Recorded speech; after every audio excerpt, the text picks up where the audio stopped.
All right, so if you happen to be in the healthcare field and live in Ontario, you might know exactly what Directive Number 6 is. Now, this directive for healthcare providers was issued in Ontario. However, I'm guessing other provinces have the similar type of directive. But for the sake of this video, I'm going to use Directive Number 6 that was issued in Ontario. And I want to draw your attention to this section right here because this points to the legalese game that they, quote unquote, like to play.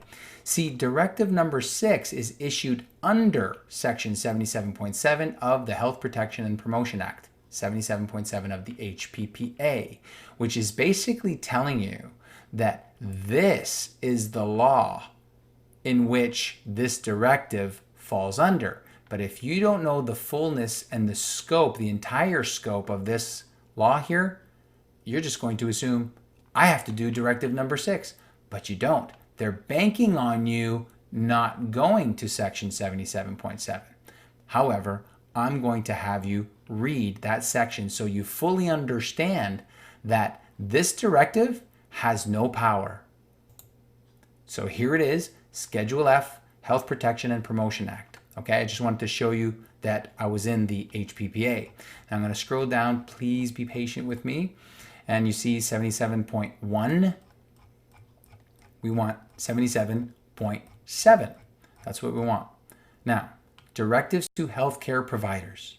77.7 Section 1, which lines up with 77.7 Section 1 of the HPPA. Okay, it's going to be the similar sentence here, but I'll read it from the HPPA. And it says, where the Chief Medical Officer of Health is of the opinion, not law, that there exists or there may exist an immediate risk to the health of persons anywhere in Ontario, he or she may issue a directive, not law, a directive, to any healthcare provider or healthcare entity respecting precautions and procedures to be followed to protect the health of persons anywhere in Ontario.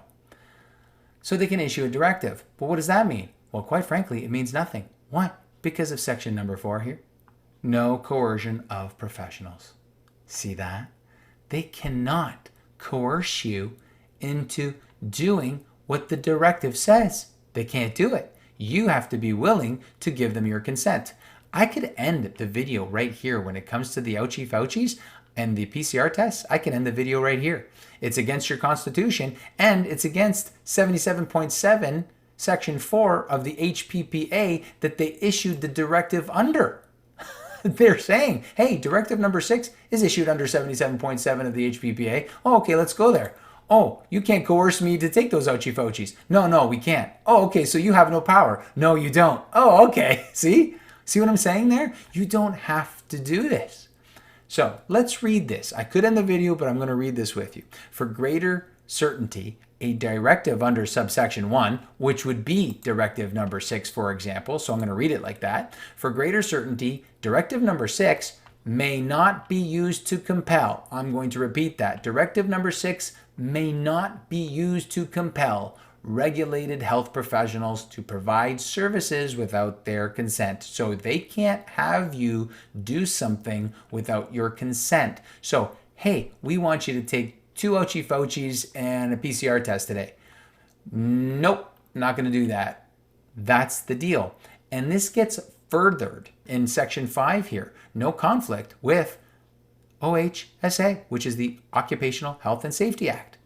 And look at the first couple words here. Despite subsection, right? As soon as you see the word despite, that basically tells you, yeah, despite this really doesn't have any power because what's over here has got way more power than this subsection 1 here. Let's read it all. Despite subsection 1, despite Directive Number 6, in the event of a conflict between this section and the OHSA or a regulation made under the OHSA, the Occupational Health and Safety Act or the regulation made under it prevails. In other words, this trumps the directive.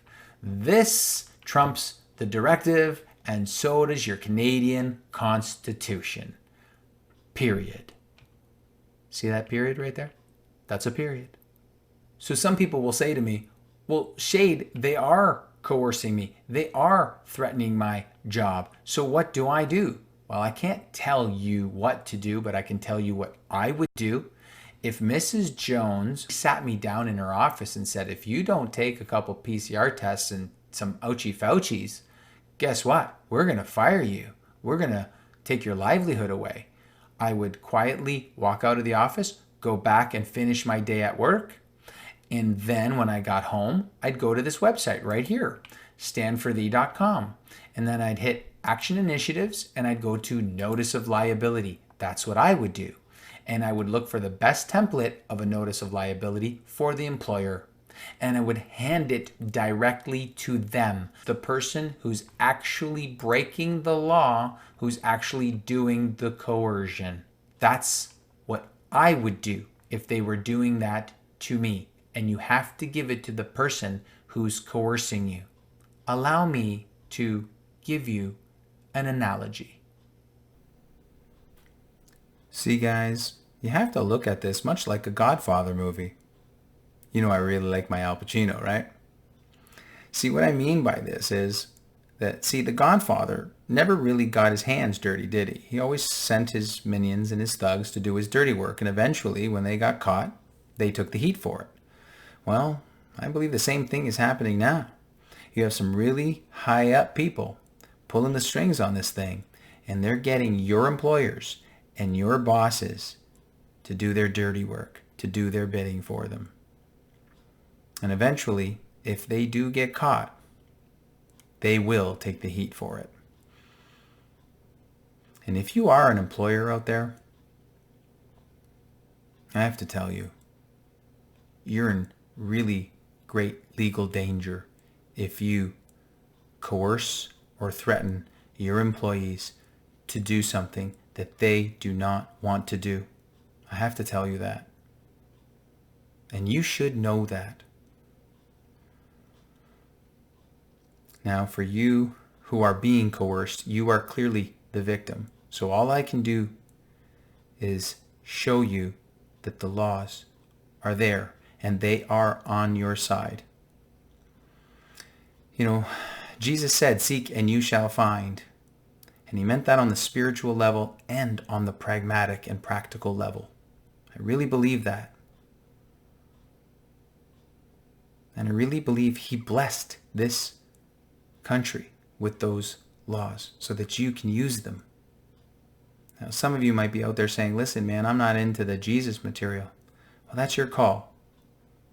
But he's the only explanation as to why this long-haired punk is making videos about laws to protect yourselves. Believe me. And regardless of where you sit in your faith, that information is there, and it is there for you. So it's up to you if you want to use it. And unlike some of the employers out there and some of the bosses that are out there, I'm not going to coerce you. And I'm here to tell you, this boy's soul is intact.